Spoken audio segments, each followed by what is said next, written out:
Καλησπέρα κυρίες και κύριοι. Σήμερα γενικά σαν πρώτο βίντεο για την τεχνολογία, γιατί το πρώτο βίντεο που σας είχα κάνει ήταν εντάξει το καλωσόρισμα. Έχει περάσει μια εβδομάδα που σας είχα πει και ήρθε η ώρα. Σαν πρώτο βίντεο επέλεξα να δούμε τα τεχνικά χαρακτηριστικά του Nexus 5 και να σας πω για την άποψή μου. Εδώ πέρα έχω βρει ένα φόρουμ, ξέρω πάντων, με κάτι, πώς να το πω τώρα, έχω και πονοκέφαλο και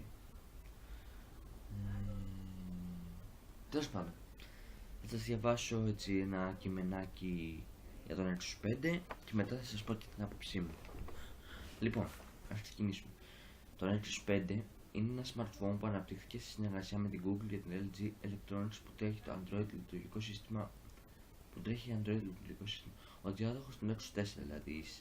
Η συσκευή είναι η πέμπτη γενιά smartphone του Google Nexus, μια οικογένεια των Android συσκευών των καταναλωτών στην αγορά από την Google και κατασκευαστής από έναν κατασκευαστή πρωτότυπου εξοπλισμού.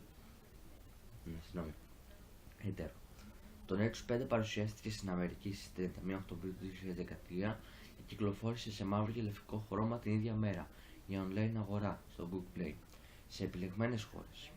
Η υλικό του Nexus 5 είναι παρόμοια με εκείνο του G2 LG με Snapdragon 800 System on Chips και 4,95 inches 1080 pixels οθόνη.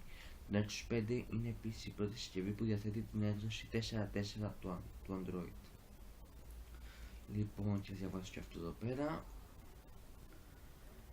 Το Nexus 5 κυκλοφόρησε αρχικά για την παραγγελία στο κατάστημα της Google Play στις 31 Οκτωβρίου του 2013 στα 16 GB και 32 GB εκδόσεις. Από το Δεκέμβριο του 2013 αναθεωρημένη έκδοση του Nexus 5 έγινε διαθέτει μεγαλύτερο ηχεία και μικρόφωνο, τρύπες για να επιτρέπει δυνατότερο ήχο και καλύτερες προσαρμοσμένες κουμπιά και την κάρτα SIM του δίσκου.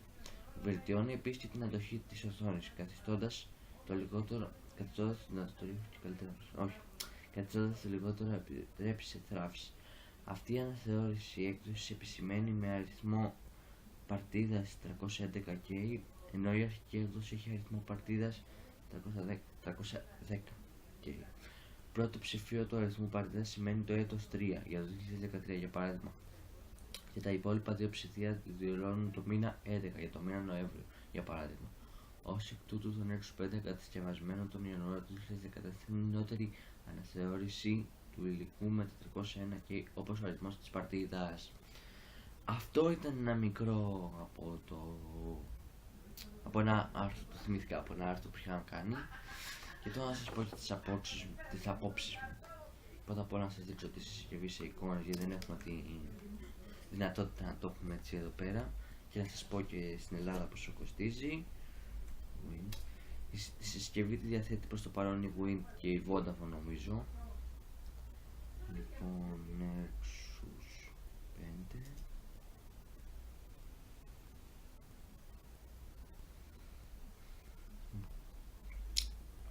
Λοιπόν,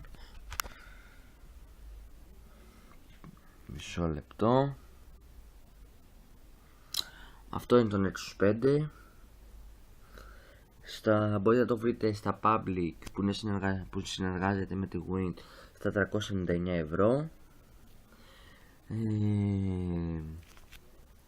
Να σας δείξω και άλλες φωτογραφίες. Να πως είναι από πίσω. Έτσι. Να από τα πλάγια. Αυτά. Ωραία, και να σας πω και κάτι με την άποψή μου.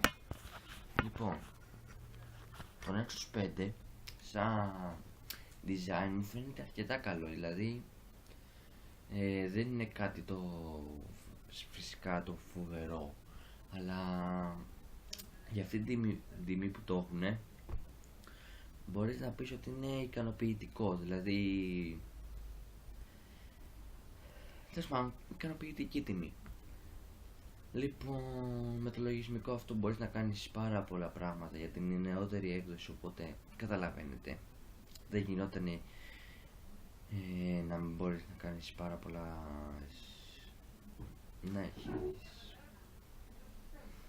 κόλλησα, έχω και τον πονοκέφαλο, να έχεις, έλα, ψάχνω μια λέξη, να έχεις, γιατί τέλος πάντων να έχεις γενικότερα διευκολύνει περισσότερες εφαρμογές, καλύτερη καλύτερη, τέλος πάντων, αυτό θυμηθώ. Λοιπόν, η συσκευή από ό,τι έχω ακούσει και από ό,τι έχω δει είναι αρκετά καλή και σαν αφή, πολύ καλή η αφή της στην επιφάνεια αφής, πολύ καλό κράτημα, δεν είναι, αυτό. Ευχαριστώ που με παρακολουθήσατε. Δεν ήταν τίποτα το φοβερό αυτό το βίντεο. Επίσης είχα και πονοκέφαλο, οπότε ξέχναγα και μερικές λέξεις. Εντάξει, λογικό είναι αν κάποιος πονοκέφαλο. Ευχαριστώ πάλι που με παρακολουθήσατε. Στην επόμενη φορά, να σας πω ότι το επόμενο βίντεο που θα κάνω θα είναι αφιέρωμα στο PS4, μια κονσόλα που πραγματικά την έχω αγαπήσει και θέλω κάποια στιγμή να το πάρω, και θέλω να το πάρω γιατί γενικότερα υποστηρίζω αρκετά τη Sony και σε αυτό μπορεί η προηγούμενη κονσόλα να έχει πέσει πάρα πολύ, όμως από ό,τι βλέπω στο PS4 έχει ξεπεράσει ακόμα και το ρεκόρ του PS2. Δηλαδή από ό,τι έχω διαβάσει σε διάφορα,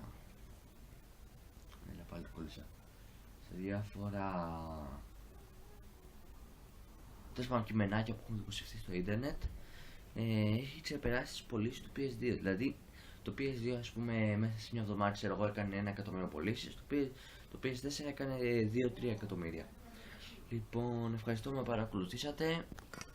Όπως σας είπα, το επόμενο βίντεο θα είναι το PS4. Υπολογίζω να το ανεβάσω αύριο. Γεια σας.